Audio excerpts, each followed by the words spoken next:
Last day, laptop already wiped. HR sends a calendar invite titled Exit Conversation, 30 minutes, and they ask you, so be honest, why are you really leaving? And you smile, and you say, So, be honest, why are you really leaving? It's complicated. I need a change. even though the real answer was your manager, every single time, stay with me. This one's going to change how you answer that question forever. Here's what nobody says out loud about exit interviews. By the time you're sitting in that meeting, your final paycheck is already calculated. Your reference has probably already been decided. Your replacement might already be shortlisted.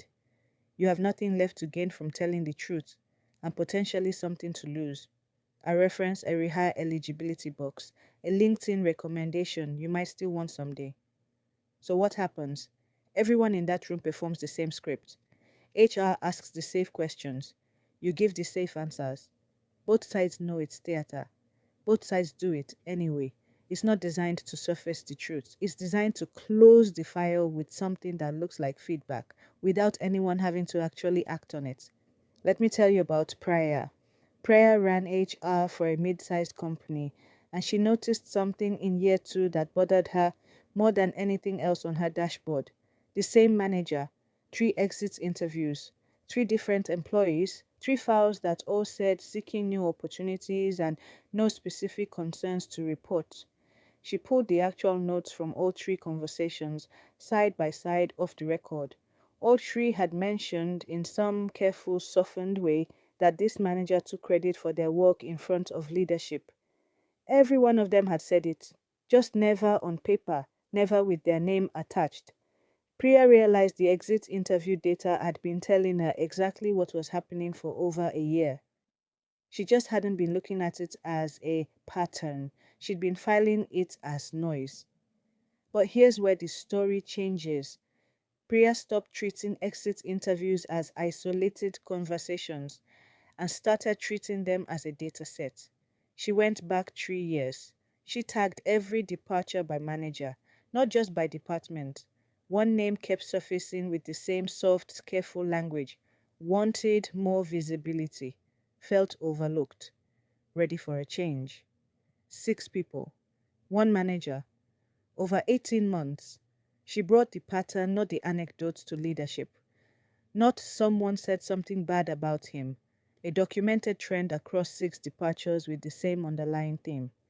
The manager was moved off people leadership within a month. Retention on that team recovered within 2 quarters. She told me the exit interview was never lying to me.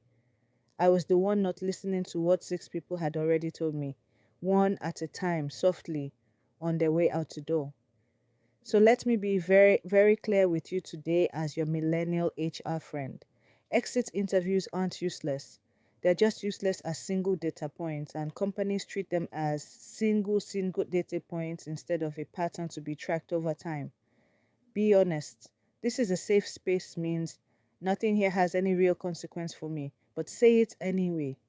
We really value this feedback often means this goes in a folder that nobody revisits.